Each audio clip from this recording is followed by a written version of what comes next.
Hello my dear friends and masters, welcome back to our channel oneness vegetarianism. నా పేరు స్వప్నేశ్వరి. ముందుగా మనందరి గురువు అయిన డాక్టర్ బ్రహ్మశ్రీ పితామహ పత్రి సార్కి నా యొక్క అనంత కోటి ఆత్మ ప్రణామాలు. సత్యలోకవాసులకి, దివ్యలోకవాసులకి, మహాకారణ లోకవాసులకి, నక్షత్ర లోకవాసులకి, ఏంజల్స్కి, మహావతార్ బాబాజీకి, బుద్ధ భగవానుడికి, తండ్రి మహా ఉపాధ్యాయుడైనటువంటి మాస్టర్ టీచర్ రామ్తా గారికి, తండ్రి బంగారు తండ్రికి మరొక్కసారి మనందరి తరపు నుంచి అనంత కోటి ఆత్మ ప్రణామాలు, కృతజ్ఞతలు. అలాగే ఈ వర్తమాన క్షణంలో ఉన్న సమస్త సృష్టికి, సమస్త ఈశ్వ చైతన్యానికి, నా యొక్క స్వయానికి కూడా అనంత కోటి ఆత్మ ప్రణామాలు. ఇప్పుడు మనము రామ్తా విజ్ఞానంలోని తండ్రి ఏం చెప్తున్నాడంటే, ఒక పాట రూపంలో ఆయన మనకి ఏం చెప్తున్నాడో, ఏం చెప్పదలుచుకున్నాడో దాన్ని మనం తెలుసుకునే ప్రయత్నం చేద్దాం. ఆయన పాట రూపంలో మనకు ఏ విషయాన్నైతే వ్యక్తపరుస్తున్నాడో ఆ విషయాన్ని మనం తెలుసుకుని ఆచరణలో పెట్టుకుందాం మాస్టర్స్. మరి చూద్దాము. అంటే ఏం చెప్తున్నాడంటే, లేదని చెప్పేదానికి ఎంతసేపు పడుతుంది? నిమిషమైనా పట్టదు. లేదని చెప్పడానికి నిమిషం పట్టదు కదా, అవునని చెప్పడానికి టైం పడుతుంది, కానీ లేదని చెప్పడానికి ఎంత టైం పడుతుంది? పట్టదు కదా. మరి ఇప్పుడు మనం మాట్లాడుతున్నామన్నా, చూస్తున్నామన్నా, వింటున్నామన్నా, నడుస్తున్నా, తింటున్నా, ప్రతిదానికి కదలిక, మనలో కదలికలు ఎవరి ద్వారా జరుగుతున్నాయి? మరి తండ్రే కదా చేస్తున్నాడు. మన ద్వారా చేసే ప్రతిదీ ఎవరు చేసేది? ఆయనే కదా. మనకు ప్రతిదీ మన కళ్ళతో మనం ఏదైతే చూస్తున్నామో, చూసి ఆనందపడుతున్నామో, చూసి తెలుసుకుంటున్నామో, జ్ఞానాన్ని పొందుతున్నామో, లేదు ఎంజాయ్ చేస్తున్నాం అనుకుంటున్నాం, ఆ ఎంజాయ్మెంట్ ఏంటండి ప్రతిదీ మన కళ్ళతో చూసే ప్రతి ఒక్కటి ఎలా చూస్తున్నాం? మరి మనం కళ్ళతో తండ్రి ఉంటేనే కదా మన లోపల ఆ చైతన్యం, ఏదైతే చైతన్యం ఉందో, శక్తి ఉందో, ఆ శక్తి ఉంటేనే కదా మనం చూడగలుగుతామా? లేకపోతే చూడలేం కదా. మరి నా కళ్ళతో నీకు లోకాన్ని చూపిస్తున్నాను కదా నేను, మరి నా మాట వింటావా, నాతో వస్తావా అని అడుగుతాడు తండ్రి. అయితే మనమేం చెప్తాము? లేదు నేను ఎందుకు వస్తాను, నాకేం పని లేదా రావడానికి, నేను సంపాదించుకోవాలి, నేను ఆస్తులు కూడా పెట్టుకోవాలి, నేను ఇండ్లు కట్టుకోవాలి, నేను సంసారాన్ని ఉద్ధరించాలి, నేను పిల్లలు కనాలి, ప్రయోజకులు చేయాలి, ఇలాంటివి మన మనసులో ఉంటాయి. అంటే ఇంకా ఏం చేస్తాం మనం? వస్తువులు అంటే తండ్రి ఏమంటాడంటే, అది అంటే ఒక గ్యాజెట్స్, అంటే ఒక థింగ్స్, ఏవైనా వస్తువులు, గ్యాజెట్స్ మనం వాడుతూ ఉంటాం కదా, ఏవైనా వస్తువులు. మరి ఆ వస్తువుల పైన మన వ్యామోహం. మరి ఆ వస్తువులు ఎక్కడి నుంచి వచ్చాయి? వస్తువులు సమస్తంలో ఆయన అయినప్పుడు అవన్నిట్లు వాటిని సృష్టించింది ఆయనే, మనవుల్ని సృష్టించింది కూడా ఆయనే కదా. ఆ అన్నీ సృష్టించిన ఆయన, నిన్ను కూడా నేనే సృష్టించాను ఆయన, అవి కూడా నేనే సృష్టించాను, అవి కూడా నీకు తీసుకో, అవి కూడా నువ్వు ఎంజాయ్ చేయి, నేను వద్దనట్లేదు, నువ్వు నాతో రా, నువ్వు నాలోకి రా, నేను ఒక్కటవుదాము. అంటే మనమిద్దరు ఒకటే అయ్యామంటే నువ్వు ఎంతైనా సాధించవచ్చు, నువ్వేం కావాలో సంపాదించుకోవచ్చు, నువ్వు ఎలా కావాలో చేసుకోవచ్చు, నాతో రా, నువ్వు నాతో నడువు అంటాడు. అంటే మనమేమంటాం? లేదు నాకు ఇదే బాగుందని మనం పట్టించుకోం. అంటే మనం ఉంది, ఈరోజు నేను ఈ మాట మాట్లాడుతున్న నా నోట్లోని శబ్దం వస్తుందంటే ఆ శబ్దానికి మూలం, కారణం ఎవరని కూడా మనం గుర్తించం. మనం చూస్తున్నామంటే మన చూపుకు, మన దృష్టికి కారణం ఎవరని మనం పట్టించుకోం. మన నడుస్తున్నామంటే ఎవరి ద్వారా? ప్రతిరోజు ఒక బ్యూటిఫుల్ డే, ప్రతిరోజు మనకు అద్భుతమైన డే, ప్రతిరోజు మనకు ఎంతో మిరాకిల్ డే. ఎందుకంటే తండ్రి మనకు మరొక కొత్త రోజుని ఇస్తున్నాడు కదా. అంటే సూర్యోదయం, మరొక కొత్త డేని మనకు తెల్లవారుతుంది కదా. ఎప్పుడైతే మనకు తెల్లవారిందంటే ఏమని? మనం తెల్లారితో నిద్రలేసామంటే నీకు మరొక రోజు నేను కానుకనిచ్చాను, నేను గిఫ్ట్ ఇచ్చాను కదా. ఆయన ఇచ్చిన దాన్ని పెట్టుకొని మనం ఊరంతా ఊరేగుతున్నాం. అదే లేకపోతే ఏమైపోతాం మనము? లేదు కదా. అలాంటిది నాతో రమ్మంటే లేదు రాను పోవటం, నీకేమైనా నువ్వు రాను పోవటం ఎంతసేపు పడుతుంది, నేను దాన్ని తట్టుకోలేకపోతున్నాను, ఆ విరహాన్ని రాను అన్నదాన్ని నేను తట్టుకోలేకపోతాను, ఎందుకంటే నీకు చెప్పడానికి 1 నిమిషమే పడుతుంది, కానీ నేను దాన్ని తీసుకోవడానికి నాకు చాలా టైం పడుతుంది, దాన్ని డైజెస్ట్ చేసుకోవడానికి. ఎందుకంటే ఇప్పటికీ కొన్ని వేల జన్మలు ఎత్తాం, కొన్ని లక్షల జన్మలు ఎత్తాం, ఇంకా ఎన్ని జన్మలు ఎత్తాలి నాయనా?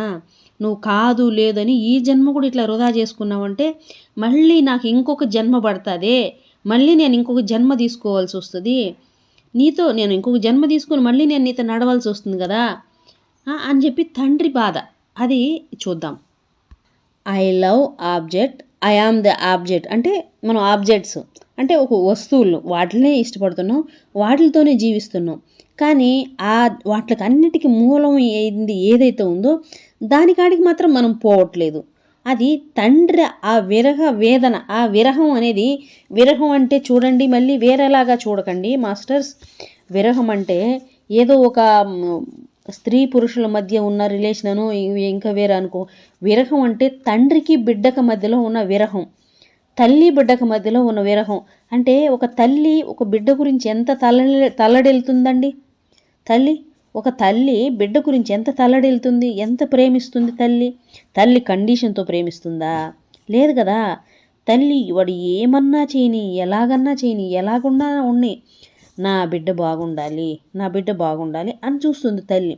అదే ఈ దేహాన్ని ఇచ్చిన తల్లికి అంతుంటే మరి మన జన్మాంతరాల నుంచి, తరతరాలు, యుగాల నుంచి, కొన్ని వేల సంవత్సరాల నుంచి మనల్ని నడిపిస్తూ, మనతో ఉండి, మన వేలు పట్టుకొని, మనం వెన్నంటి ఉండి, మనల్ని చూస్తూ, మనం కాపాడి, మన కంటికి రెప్పలా చూసుకుంటున్న తండ్రికి ఎంత ప్రేమ ఉంటుంది మన పైన.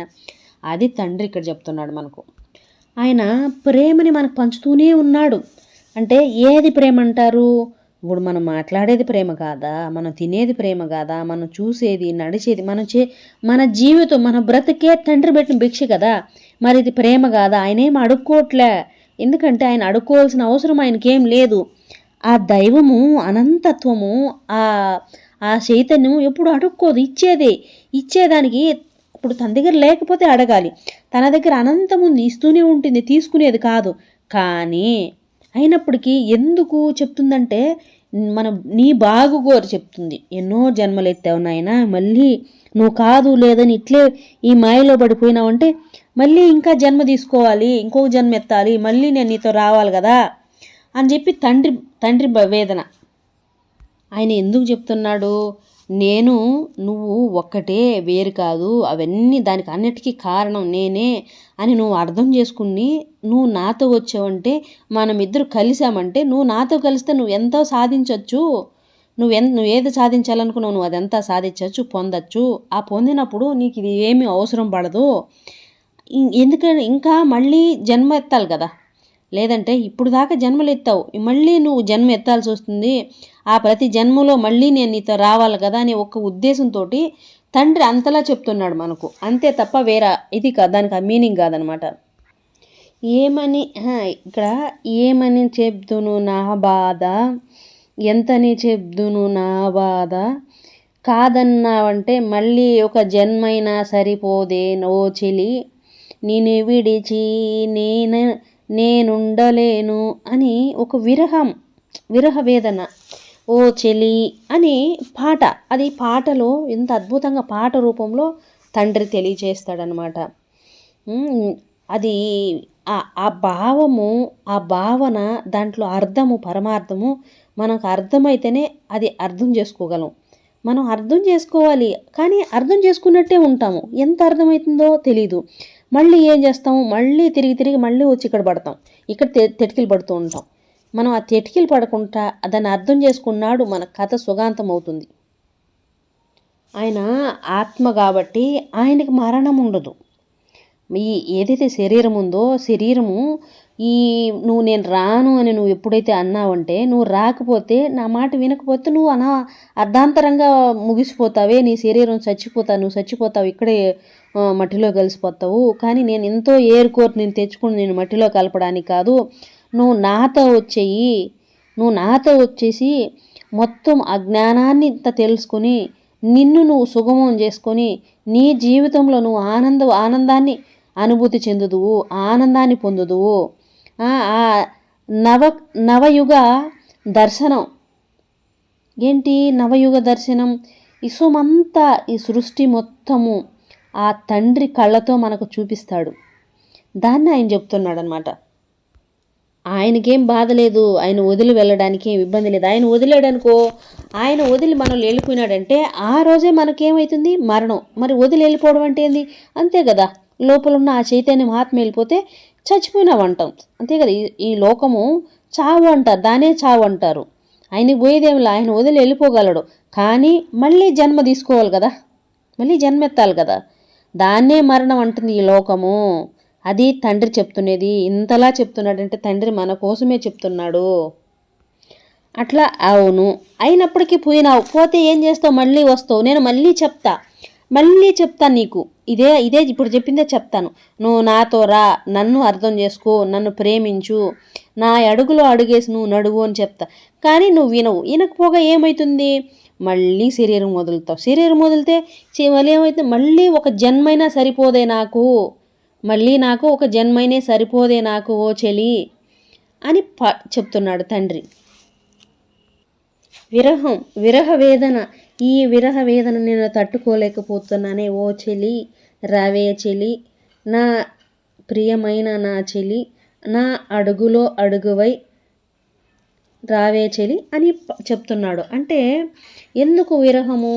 ఎన్ని జన్మలైనా, అంటే తల్లికి బిడ్డ మీద ప్రేమ ఉంటుంది కదా, అలాగా ఆ ప్రేమతోటి అయ్యో నా బిడ్డ కష్టపడతాడే, ఈసారైనా చెప్తే వింటాడు అని ప్రేమ ఒక పక్క ఆశ, చెప్తే వింటాడు అని చెప్పి ఆశ.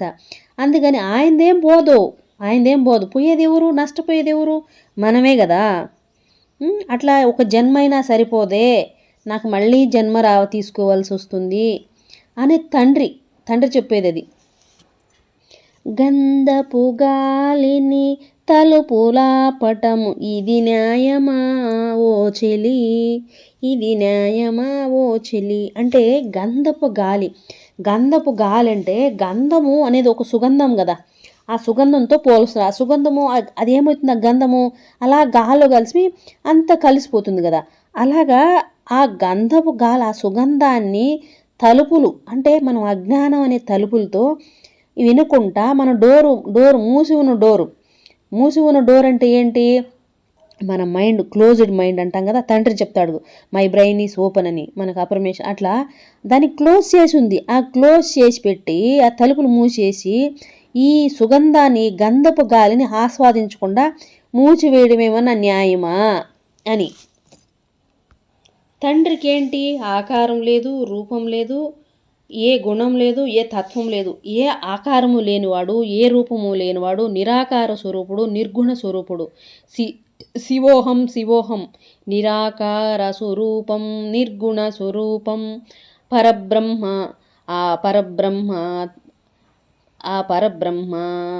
మహాపరబ్రహ్మ. ఓం నమః శివాయ అని, ఓం నమః శివాయ, శివోహం ఆ నిర్గుణ స్వరూపుడు, ఆ నీలకంఠుడు. అంటే ఏ రూపము లేదు ఆయనకి. ఎన్ని నామాలు పెట్టి పిలుచుకున్నా, ఎన్ని పేర్లు పెట్టి పిలుచుకున్నా, మనం ఎంత వర్ణించినా ఏ రూపము లేని నిర్గుణ స్వరూపుడు, నిరాకార స్వరూపుడు, ఏ ఆకారము లేనివాడు, ఏ రూపము లేనివాడు తండ్రి. అంటే సంకుచిత మానసం. సంకుచితం అంటే ఏంటి? Limited mind, closed mind, limited mind, మూసుకుపోయిన బ్రెయిన్. అలాగా ఉండి, ఓపెన్ లేకుండా నువ్వు క్లోజ్డ్ మైండ్గా ఉండి, మూసుకుపోయిన మైండ్తో ఉండి, ఆ సంకుచిత మానసంలో ఉండి ఏమన్నా న్యాయమా? నువ్వు నన్ను, అనంతమైన ఆ చైతన్యం కదా, నన్ను అలా బంధించడం ఏమన్నా న్యాయమా? అది ఎంత న్యాయము, ఎంతవరకు న్యాయము అని తండ్రి పాట అన్నమాట. తండ్రి, చెలియా, నా ప్రేమను తెలపడానికి ఒక గడియ చాలే, ఎంత టైం పడుతుంది అంటే అంతే కదండి. జ్ఞానం అనేది మనకు అర్థమయ్యి ఆ స్పృహణకు వస్తే ఎంతో టైం పట్టదు కదా. ఏ సెకండ్లోనో, ఏ ఒక ఫ్రాక్షన్ ఆఫ్ సెకండ్లోనో అయిపోవచ్చు. అది ఎంత పట్టదు కదా. అది ఎలా అవుతుంది? ఎవరి వల్ల అవుతుంది? కేవలం తండ్రి ద్వారా. తండ్రి తలుసుకుంటే అయిపోతుంది. కానీ ఆయన తలుసుకునేంత ఛాన్స్ మనం ఇస్తున్నామా? లేదు కదా, ఇవ్వట్లేదు కదా. నీ కళ్ళ ద్వారా, నీ కళ్ళు వెనకాన ఉండి నీకు లోకాన్ని చూపించేది, నీకు భావాన్ని, ఈ పలుకుని పలికించే ఆ భావాన్ని, ఆ ఎసెన్స్ ఎక్కడి నుంచి వచ్చింది? అది తండ్రి నుంచి వచ్చిందే కదా ఇదంతా. ఇంకా నీకు ఇంతకన్నా నేను ప్రేమనిస్తున్నాను ఎలా తెలుపగలను? నేను ఏమని తెలపగలను? నేను ఎలా చెప్పగలను? నా ప్రేమ నీకు ఎలా ఎలా చెప్పను అని. నా ప్రేమ సెలియా, నా ప్రేమ నీకు ఎలా ఎలా ఎలా చెప్పను, ఏమని చెప్పను, ఓ సెలియా నా ప్రేమను నీకెలా చెప్పను అని. ఆయనకి ఆయన కాన్షియస్లో ఆ స్థితిలో ఆయనకి నిమిషం చాలు.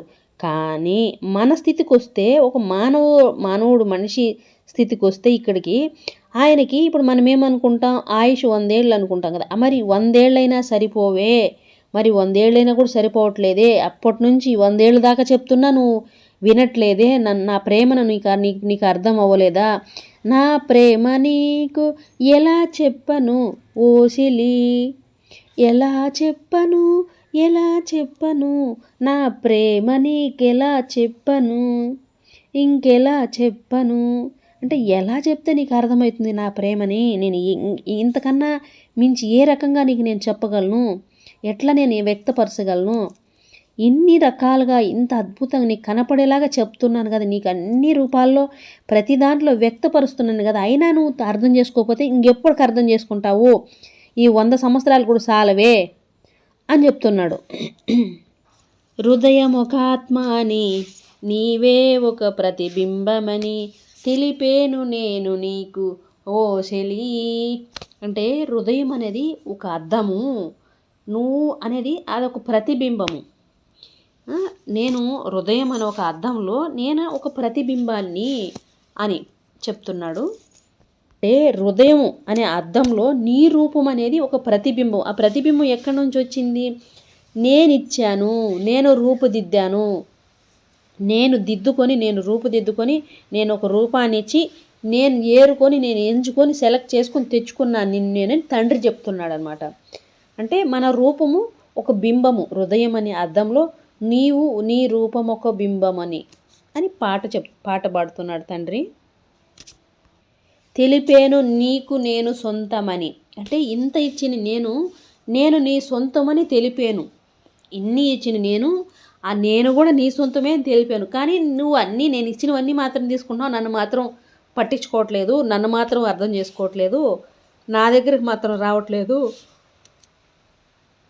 అని చెప్తున్నాడు తండ్రి. ఆయన నేను ఇచ్చాను కదా నీకు అని చెప్పేసి, నేను నీకు ఇచ్చాను నువ్వు నాతోనే ఉండని ఆయనేం బంధించట్లేదు, ఆయనేం మనల్ని ఏం చేయట్లేదు, కానీ స్వేచ్ఛనిచ్చాడు. నువ్వు బ్రతుకు, నువ్వు ఆనందించు, నువ్వు చూడని స్వేచ్ఛనిచ్చాడు. ఆ స్వేచ్ఛని తీసుకుని మన స్వేచ్ఛని పోగొట్టుకుంటున్నాం. మన స్వేచ్ఛని ఎట్లా స్వేచ్ఛని, మానవత్వం అనే ముసుగులో మన స్వేచ్ఛని పోగొట్టుకుంటున్నాం. మన స్వేచ్ఛని పోగొట్టుకొని ఇట్లా కష్టాలు కట్టెల పాలైపోతావే, కట్టెల పాలైపోకే, నువ్వు నా మాట విను, నా అడుగువై నడువు, నేను నిన్ను ప్రేమిస్తున్నాను అని చెప్తున్నాడు తండ్రి. బింబాన్ని బంధింప తాడేది లేదే చెలి. అంటే బింబం అంటే ఎవరు? మనల్ని బంధించేదానికి ఏ తాడు లేదు, ఏ తాడు నేను పెట్టలేదు, ఏ తాడుతో నేను కట్టలేదు.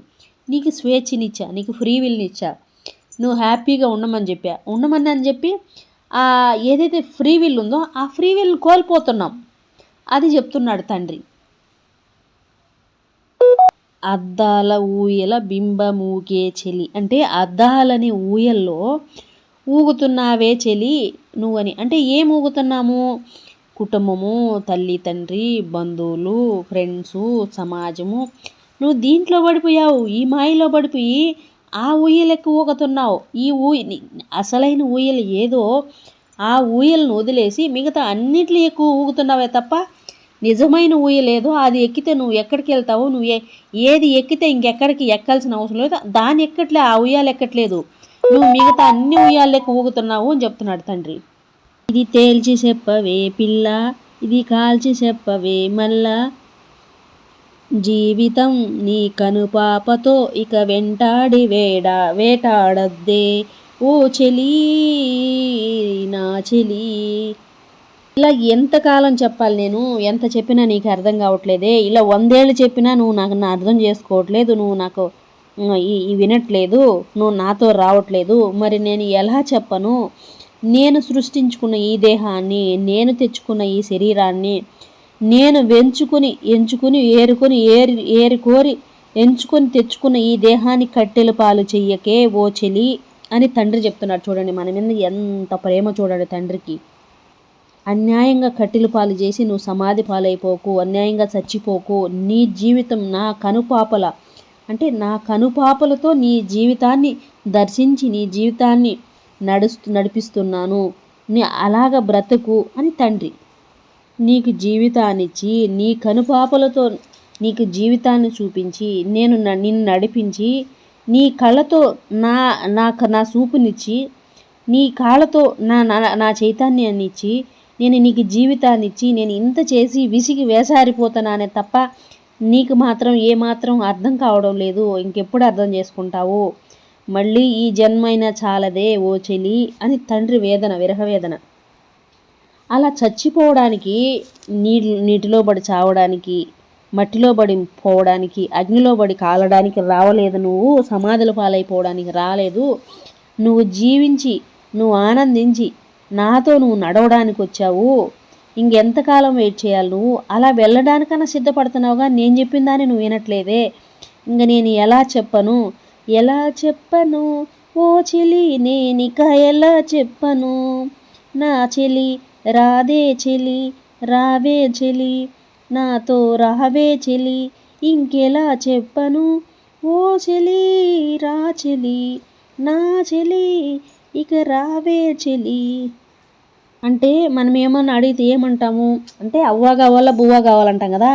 నాతో రా అని నేను చెప్తే నన్ను వదిలేసి నువ్వు నేను ఏవైతే ఇచ్చానో ఆబ్జెక్ట్స్ అంటే ఏంటి?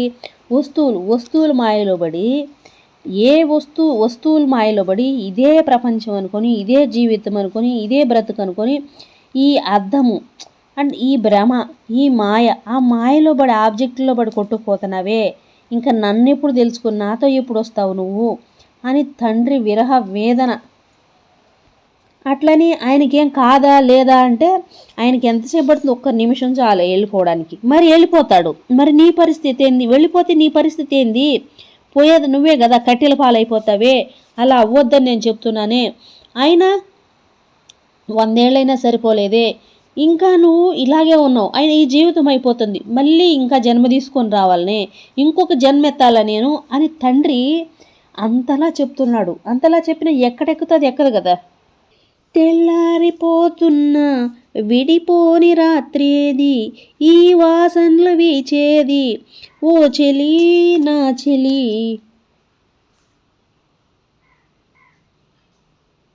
వీచేను ఓ సఖి, నీ కురులు వీచేను నా సఖి. అంటే కురులు అంటే మనం ఏం చేస్తాము? ముక్కుబళ్ళని గుండ్లు కొట్టిస్తుంటాం కదా. ముక్కుకొని గుండ్లు కొట్టిస్తుంటాం. ముక్కుబళ్ళ పేరుతో గుండ్లు కొట్టించుకుంటాం. అదేవిధంగా మనం వైరాగ్యమైన పేరుతో ఏం చేస్తుంటాము? ఆ కురుల్ని ముడి వేసుకొని సిగని ఆ జుట్టుని ఏం చేస్తాం? ముడులు వేసుకుంటాం, జడలు కట్టుకొని తిరుగుతుంటాం. జడలు గట్టిపోయి ఉంటాయి కదా అట్లా. అందుకని కురులతో పోలుస్తున్నాడు అన్నమాట తండ్రి. సమయము కాలాతీతం అయిపోతుంది, తెల్లారిపోతుంది. విడిపోని రాత్రే ఇది, ప్రతి రాత్రి విడిపోని రాత్రే ఇది అని చెప్తున్నాడు తండ్రి. అంటే ఎందుకు ప్రతి రాత్రి అంటే ప్రతిరోజు మనతోనే ఉంటాడు కదా. పడుకునేటప్పుడు మనము ఉంటాం, మళ్ళీ లేసేప్పుడు ఉంటాం. అంటే పడుకున్నా లేచినా నీతోనే ఉంటాడు. ఏంటి? ఆ దైవకణం, ఆ గాడ్ యాక్టివ్, ఆ తండ్రి. మరి ఇలా గడుస్తూ ఏదో ఒక రోజుకి నీ జీవితం తెల్లారిపోతుంది. ఆ తెల్లారక ముందే తెలుసుకో, ఆ తెల్లారక ముందే పట్టుకో, ఆ తెల్లారక ముందే అర్థం చేసుకో, ఆ తెల్లారక ముందే నా చేయి పట్టుకో అని తండ్రి చెప్తున్నాడు. కురులకు ప్రతీకగా ఇంకొక మాట ఏం చెప్తాడంటే, మన కురులు అంటే ప్రతి దాని ద్వారా తండ్రి ఆ ఎసెన్స్ను మనకు తెలియచేస్తుంటాడు అనమాట. ఆ సుగంధాన్ని మనకు తెలియజేస్తున్నాడు. అంటే ఆ గంధపు గాలి అని చెప్పి వచ్చింది కదా పాట, గంధపు గాలి వీచే ఆ గాలి అని. అంటే గంధపు గాలి అంటే సువాసన. ఆ దివ్య ఎసెన్స్తో మనం ఉంటే, ఆ దివ్యత్వంతో దివ్య ఎసెన్స్తో మనం ఉంటే మన శరీరం నుంచి ఒక సుగంధం వస్తుందంట. ఆ దివ్య ఎసెన్స్తో లేకుండా మనం ఉంటే ఏమవుతుంది? మరి చెమట కంపు కొడుతుంది, చెమట కంపు కొడుతుంది. అది అనమాట. అది ఇక్కడ దానికి అర్థం తార్కాణం, అది కూడా చెప్తున్నాడు తండ్రి. లోకాన చీకటైన నీ కనులు మెచ్చే సూర్యుడు వెలుగవుతాడు. అంటే ఒక సూర్యుడు వెలుగులాగా లోకాన చీకటైన నీ కనులు ద్వారా ఆ సూర్యుడు వెలుగవుతాడు ఓ చెలి అని పాట. అంటే లోకాన చీకటైన వెలుగునిచ్చే సూర్యుడు నీ కనులే చెలి అని. అంటే వెలుగు ఏంటి, బయట సూర్యోదయం అవుతుంది, మరి నీ లోపల సూర్యోదయం అయ్యేది ఏంటి, వెలుగు, నీ దివ్యత్వము. నీ కళ్ళు ఈరోజు చూస్తున్నావు, కనులు విప్పి చూస్తున్నావు అంటే నీ కనుల ద్వారా ఆ సూర్యోదయం అయ్యి ఈ లోకాన్ని మొత్తము చూపిస్తున్నా నేను, లోకాన్ని మొత్తం చూడగలుగుతున్నా నేను. అక్కడే సూర్యుడు ఉదయిస్తున్నాడు అనుకుంటున్నాము, అక్కడ నీ లోపల కూడా సూర్యుడు ఉదయిస్తున్నాడు. ఆ జ్యోతిర్మండల స్వరూపుడు యొక్క జ్యోతిర్మండలుడు అంటే ఒక జ్యోతిలాగా వెలిగే ఆ వెలుగు, సూర్యోదయం, ఆ సూర్యకిరణాలు నీలో కూడా వెలుగునిస్తున్నాయి కదా, నీలో వెలుగునిస్తున్నాయి కాబట్టి తెల్లవారుతుంది. నీ బ్రతుకు తెల్లవారాలంటే నా వెలుగు ఉంటేనే కదా అని తండ్రి. వెలుగు సూర్యోదయం అంటే ఏంటి, జ్యోతిర్మండల స్వరూపుడు అంటే లోకం అంతా చీకటైనా నీ కళ్ళు, అంటే మనం ఇప్పుడు చీకట్లో ఉన్న ఆ చీకటిని చూపిస్తున్నది ఎవరు, నేనే కదా. వెలుగు ఉంది, ఇది వెలుగు అని చూపిస్తున్నది ఎవరు, నేనే కదా. ఇది జ్ఞానము, ఇది అజ్ఞానం అని తెలియజేస్తున్నది ఎవరు, నేనే కదా. ఆ విషయాన్ని తండ్రి స్పష్టంగా చెప్తున్నాడు ఇక్కడ. అంటే తండ్రి ప్రతిసారి చెలి అంటున్నాడా, విశ్వ సుందరీమణులే వచ్చి నీ పాద పూజే చేసి, అంటే విశ్వ సుందరీమణులు అంటే మనం అనుకుంటాం కదా మోడర్న్స్ అని, హీరోయిన్లని, సెలబ్రిటీస్ అని, అందగత్తలని, టాప్ అందగత్తలని, మిస్ యూనివర్స్, మిస్ ఇండియా ఇట్లా చెప్తుంటారు కదా, వాళ్ళు అందగత్తలని మనం అనుకుంటాం. అది ఎవరికి ఎక్కడ అందగత్తలు వాళ్ళు, అది మిస్ అవన్నీ సుందరీమణులు, విశ్వ సుందరీమణులు. అంటే ఈ దివ్యత్వంలో సుందరీమణులు వేరు, అది భౌతికంగా విశ్వ సుందరీమణులు అంటే అది. కానీ అది కాకుండా తండ్రి చెప్పేది విశ్వము సమస్త సృష్టిలో విశ్వంలో ఉన్న ఆ జ్ఞానంతో ఉన్న విశ్వాన్ని పాలిస్తున్న ఆ సుందరీమణులే వచ్చి నీ పాద పూజ చేదురు అని దానికి అర్థం తండ్రి. అంటే నువ్వు నాతో ఉంటే, నువ్వు అజరామరంగా ఉంటే, నువ్వు చిరంజీవిగా ఉంటే, అలా విశ్వసుందరిలే వచ్చి నీ పాద పూజ, అంటే సమస్త విశ్వంలో సృష్టిలో ఉన్న ఆ విశ్వ సుందరీమణులు, ఆ విశ్వము యూనివర్సే వచ్చి నీ పాద పూజే చేచేను అని తండ్రి. అంటే భౌతికంగా ఈ అందగతులు వచ్చి మనకు అప్రిషియేట్ చేస్తారు, నువ్వు చాలా అందంగా ఉన్నావు, చాలా గొప్పగాని, దానికి అర్థం కాదు. అది మనం అర్థం చేసుకోవాల్సింది. ప్రతి దానిలో ఎంతో డెప్త్ ఉంటుంది. ఇక్కడ చెప్పే ప్రతి ఒక్క మీనింగ్ మనకు అర్థమయ్యేది భౌతిక మీనింగ్ కాదు, అర్థం చేసుకోండి. అది దానికి అంతరార్థం ఎంతో ఉంటుంది మాస్టర్స్. అంటే వైట్ బుక్ అని ఉంటుంది కదా మాస్టర్స్, ఇంగ్లీష్ బుక్. ఆ బుక్లో తండ్రి చెప్పింది ఏంటంటే, పాదం అంటే మనం కాళ్ళు అనుకుంటాం కదా, కాళ్ళు కాదు. పాదం అంటే స్టేట్ అంటే స్థాయి అంటే మన భౌతికంగా స్థాయి, నా లెవెల్ ఇది, నాకు ఎంత ఉంది అంత ఉంది, నేను ఆ పదవిలోనూ, నేను ఈ పదవిలోనూ, ఇంత డబ్బులు, అది కాదు స్థాయి. అది స్థాయి వేరు, స్థితి వేరు. స్థితి అది స్టేటస్, అంటే స్థితి. ఆ స్థితిని పాదం అంటారు. అది స్పిరిచువల్గా ఆ స్థితి ఏదైతే ఉందో దాన్ని పాదం, స్థితి. అర్థమవుతుంది కదా మాస్టర్, స్థితి. అంతేగాని స్థాయి కాదు, స్థాయి వేరు. మళ్ళీ స్థాయి వస్తే లో లెవెల్కి వస్తుంది, అది స్థాయి అంటే భౌతికం వస్తుంది, ప్రాపంచికం వస్తుంది. స్థాయి నా లెవెల్ అది వేరు, అది వేరే విషయం. పాదం అంటే అది స్థితి. అర్థమైంది కదా. ఆ పాదం అంటే స్థితి. స్టేట్ అంటే మనం ఈ స్టేట్ కాదు, రాష్ట్రము స్టేట్, ఈ స్టేట్ కాదు. అర్థమైంది, దానికి అది మీనింగ్. మరి ఏమవుతుంది, ఎలా వాళ్ళందరూ వచ్చి నీకు పాద పూజ చేస్తారు, నువ్వు అజరామరంగా ఉంటావు కదా. మరి అజరామరంగా ఉన్నప్పుడు అవన్నీ నువ్వు పొందుతావు కదా, నాతో రా. అందుకని నువ్వు నాతో రా చెలి, నాతో వస్తావా, నువ్వు నాతో వస్తావా, నీ అడుగులోన అడుగైతే నాతో వస్తావా అని ఏదో పాట ఉంది కదా, అట్లా అన్నమాట. అట్లా చెప్తున్నాడు తండ్రి. అంటే పాదము స్థితి అంటే అది ఏమవుతుందంటే, మనం ఎప్పుడైతే మన ఆత్మపరంగా మనం ఎదుగుతామో, మనం ఎదిగి మనల్ని మనం వెలుగొందుతామో, జ్యోతిర్మండల స్వరూపుడు అవుతామో, అప్పుడు ఆస్ట్రల్ మాస్టర్సు, ఏలియన్సు, లేకపోతే మనం ఏమనుకుంటాము ఏంజల్స్, వీళ్ళందరూ కూడా ఈ పరమ గురుమండలి, వీళ్ళందరూ ఈ మాస్టర్స్ అందరూ ఎక్కడ అలా తిరుగుతూ ఉంటారు. ఏంటి, ఆస్ట్రల్ లోకాల్లో ఎగిరే పళ్ళాలు అంటాం కదా, వాటిలో ఆ వేసుకొని తిరుగుతూ ఉంటారు యూనివర్స్లో. ఆ తిరుగుతూ ఉన్నప్పుడు వెలుగు కనపడుతుంది వాళ్ళకి. ఏం వెలుగు? మన ఈ సిటీస్లో వెలిగే ఈ విద్యుత్ లైట్లు వెలుగు, ఈ వెలుగు కాదు, ఈ వెలుగు కాదు, ఈ వెలుగుతో వాళ్ళకి సంబంధం లేదనమాట. ఈ వెలుగు కాదు, ఎవరైతే ఆత్మస్థితిలో ఆత్మజ్యోతి వెలుగొందుతుంటుందో అక్కడికి వాళ్ళు వస్తారు, దానికి వాళ్ళు అట్రాక్ట్ అయ్యి వస్తారు. ఆ వెలుగు వాళ్ళకి తెలుస్తుంది. అప్పుడు చూస్తుంటారు అన్నీ. తండ్రి దానికి ఒక పోలిక చెప్తాడు, మినుకు మినుకు మినుకు అని గుడ్డి లైట్లాగా వెలుగుతూ ఉంటాయంట. ఎక్కడ కానీ ఏ వెలుగు కనపడదంట. సిటీస్లో పెద్ద పెద్ద ఆకాశాన్ని తాగే బిల్డింగ్లు ఉంటాయి తప్ప ఏ ఒక్కరైనా ఆత్మస్థితిలో అలా ఉన్నారేమో చూస్తే ఎవరు గుడ్డి లైట్లాగా మినుకు మినుకు మినుకు అంటుంటారంట. ఎందుకంటే భయము, బాధ, దుఃఖము, ఆందోళన, నిన్న గతం గురించి బాధ, భవిష్యత్తు గురించి భయము, వీటిల్లో ఇంతంత పెద్ద పెద్ద ఈ బిల్డింగులు కట్టుకొని ఇంతంత సంపాదించుకొని ఎప్పుడు ఎలా ఉంటుందో ఏమవుతుందని డోర్లు పెట్టుకుని భయపడతారు. ఎవరితో ఒకరు లేకుండా చచ్చిపోతూ ఉంటారు. ఇంకా మళ్ళీ మీలో ఆ తేజోమండల స్వరూపుడు అంటే జ్యోతిర్మండల స్వరూపుడు ఎక్కడున్నాడు మినుకు మినుకు కాకుండా గుడ్డి లైట్ లాగా అనేసి వాళ్ళు చూసుకుంటూ వెళ్తూ ఉంటారంట మాస్టర్స్. అది చెప్తున్నారు.